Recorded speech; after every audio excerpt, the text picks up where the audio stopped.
নমস্কাৰ। আজি আবৃত্তি কৰিবলৈ লোৱা কবিতাৰ শিৰোনাম এজন খেতিয়কৰ কথাৰে।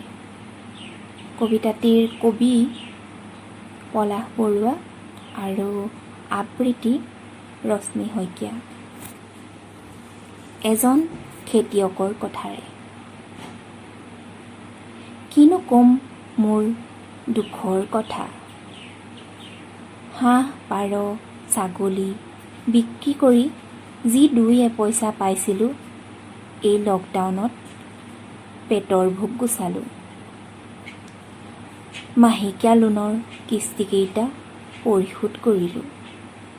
এতিয়া খেতিটো কেনেকৈ পাতোঁ তাৰেই চিন্তাত পৰিছোঁ। বাৰীৰ সাঁচি গছডালো বিক্ৰী কৰিলোঁ। ভাবিছিলোঁ ঘৰৰ ফুটা টিনপাতখিনি নতুন কৰিম, সেইটোও কৰা নহ'ল।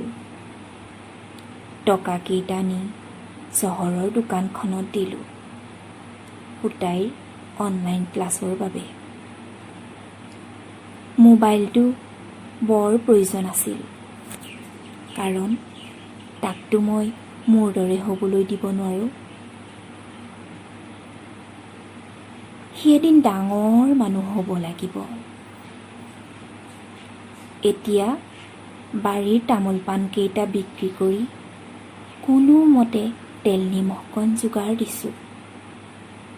ভঁৰালৰ খাবলৈ ৰখা ধানকেইটাক সাহসত লৈয়ে নিৰাশাৰ মাজতো দেখিছোঁ এক আশাৰ সপোন। এদিন মোৰো ভাল দিন আহিব। নমস্কাৰ।